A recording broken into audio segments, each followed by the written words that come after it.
My name's Rob. This morning I just bought a transit van and I'm going to be converting it into a home basically.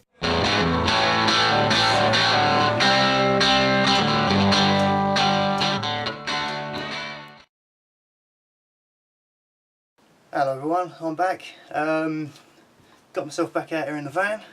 Decided that I was going to do a bit of drawings and start planning out where all the batteries were going to sit under the sort of sofa bed bit. And I've pulled the batteries out and put them down. I'll show you in a sec.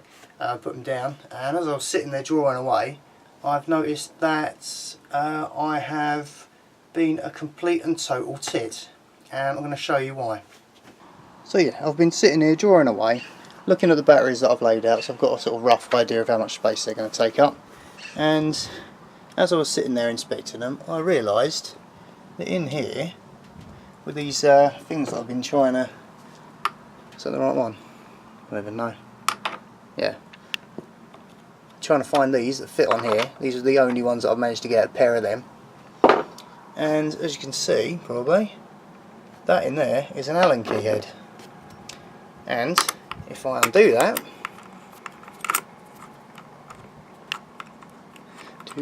with one hand, because I'm holding the camera, we've got a perfect connection here. Connect our wires straight on. Oh, if I can get that to go in. There we go. And it's starting to rain.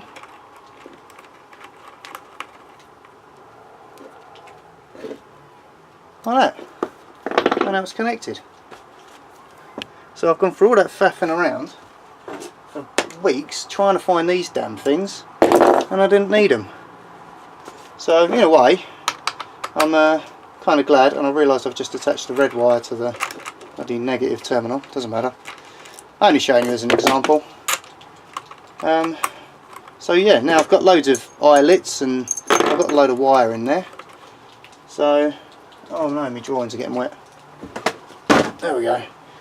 So yeah, I can actually start hooking things up now. Okay, today is the 30th of August, which is Wednesday, and tonight I've been making some of the connecting cables for the batteries which I've got down here. As you can see, we've got our little eyelets connected there, and a bit of heat shrink tubing, and yeah, and these are just for connecting each battery up. Okay, so I've stripped this bit of wire on both ends. Now we're going to pop on our bit of heat shrink tubing, and then we can slide our eyelet on the end.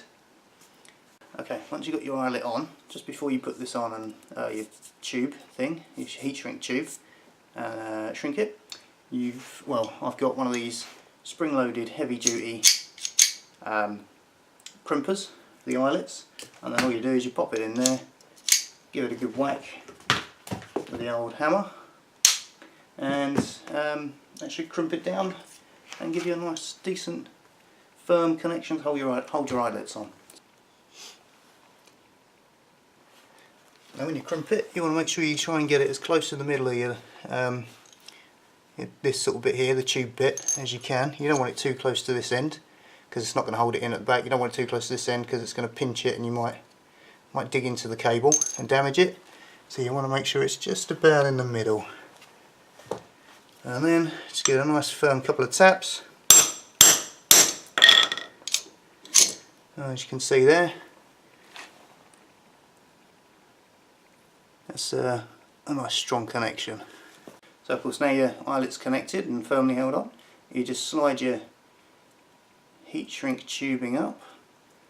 Now you want to slide it up as far as you can really, but you want to make sure that you're not intruding on the flat space where you're going to be connecting other things to it. So just around there should do us, and then just grab yourself some sort of heat, like a lighter, and then just shrink it down. One end sorted. Now we've just got to do the other. So this is my battery bank. It's 6 lots of 12 volt 110 amp hour batteries. The charge controller as you can see, puts out to batteries 12 or 24 volt 30 amp, and the inverter, I've gone for pure sine wave. Apparently with pure sine wave you get more, what do I say, electrical economy over modified sine wave. In other words, it just stuff runs more efficiently on pure sine wave than modified. It's a bit more expensive, but I thought, you know, if it's going to use electricity more efficiently, then we'll definitely go for that. Input 24 volt again, DC, and output, of course, here in England, 230 volts AC. So, with the battery bank, what we're going to do is we're going to have 3 pairs connected in parallel. So, obviously, if we connect the 2 of these in serial, it will give us 24 volts out because they're 12 volt each. And then if we connect those pairs all the way along, it will give us 24 volts both in and out. So 24 volts in there and 24 volts out there to the inverter. So that's the plan. This is actually how it's going to be laid out as well, as you see it here. The space behind is where the inverter and that's going to go. It will make a lot more sense once you actually see it in the van as to why I've sort of staggered the batteries. Tuesday 5th of September. What's been happening? We've fitted the window on the door, which I'll show you in a sec. It was an absolute nightmare. I did do a video as promised, or I recorded a video as promised. Hi everyone, I'm Rob. This is Tracy the Transit, bonded window on the door here. Window fitting kit, a jigsaw with a metal cutting blade.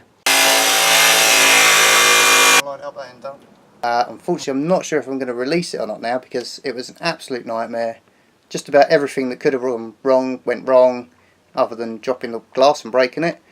But it's on, it's attached. Yesterday I had to go around and sort of put some extra bonding adhesive stuff around the sides because it just looked a bit wobbly. It looked like it might have fallen off, which we don't want, obviously. And being that it's attached to the door, I just wanted to make sure that it's got extra grip, extra attachment to the door to stop it from falling off from opening and closing all the time.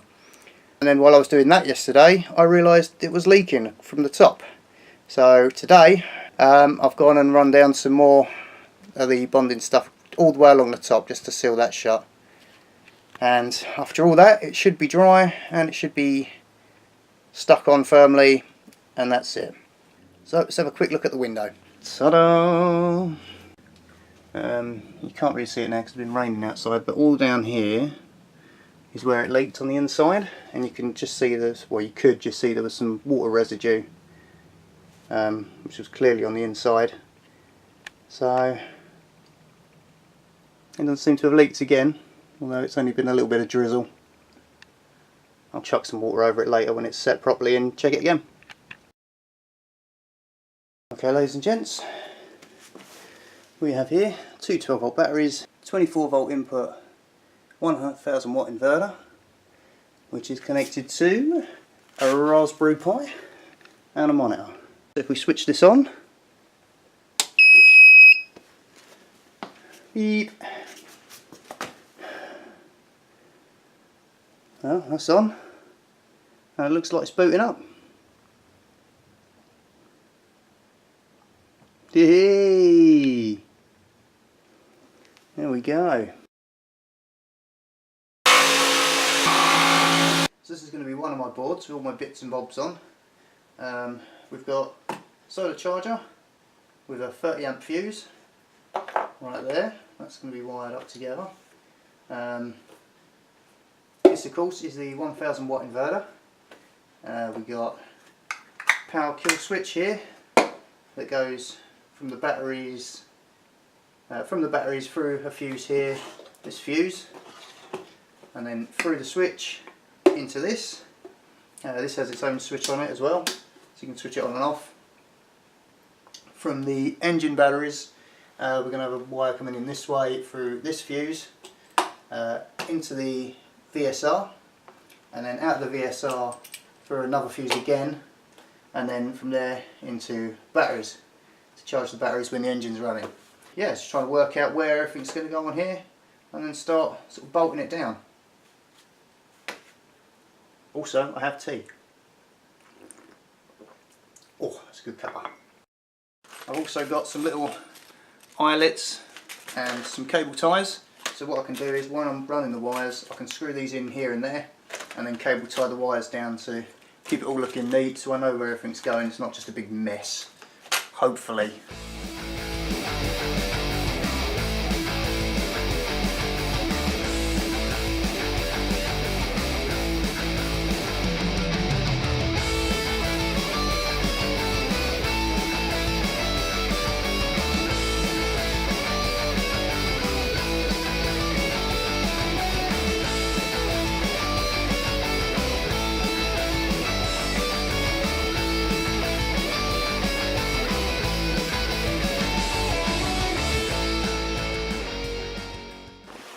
Okay, I'm just going to quickly show you this. With your solar charge controller, you will probably notice that underneath there is a heatsink, and that's to let out obviously heat that's generated by the charge controller.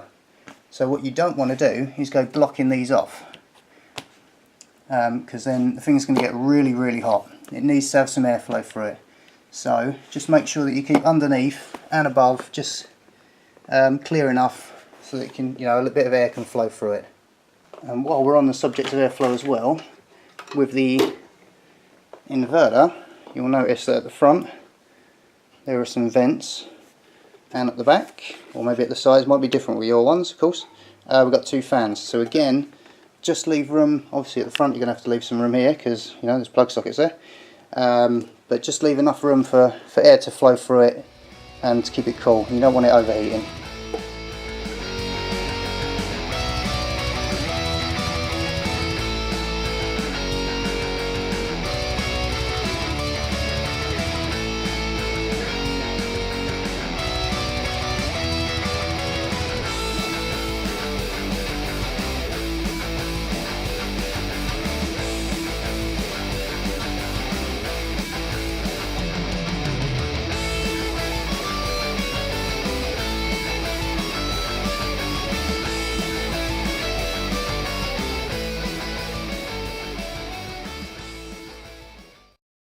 So here you go, this is how the batteries are going to be laid out, and our board at the back with all our charge equipment and our inverter on.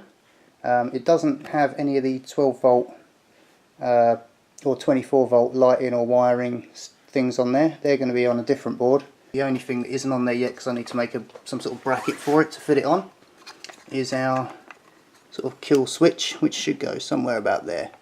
Okay, so I just want to show you the problem I've got with my master cutoff switch. Unlike the VSR, which has all the connections contained in the back of the box, this does not, and that's it. That's all that came with it. So I've got to make some sort of bracket out of some wood and stuff and things to fit that onto the board with all the other bits on. One more thing I'm just going to show you quickly. I ordered a couple of these. These are LED lights, of course. These are warm white, and they are ultra low profile, as you can see. Of course, these are 12 volt, and they're pretty damn bright as well. If I just move the tripod over here, oh, like that, and shuffle over here. Right. So for some reason, white is the ground on this, and red is the live, of course. So I'll just show you how bright this thing is.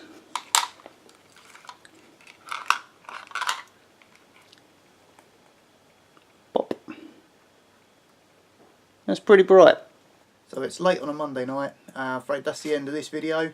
I will just let you know that having just been out here again after some heavy rain, the window is still leaking, so I'm going to have to rip it off and refit it, which is a real pain in the backside. On the plus side, the electrics are coming along really well. More of that in the next video. And also, I guess maybe extra content, how to remove a bonded window, maybe a video. Let me know in the comments. Let me know what you think if you want to know about that kind of stuff as well. I don't know, maybe why would you want to do that? Maybe you want to change out a clear window for a tinted one. So yeah, maybe you need to see that, maybe you want to see that, let me know. Other than that, thanks again for watching. Thanks for everyone who's been patient and waiting for another video to come out. I do appreciate it. There will be a lot more to come. Yeah, thanks again guys and girls. See you in the next one. See ya!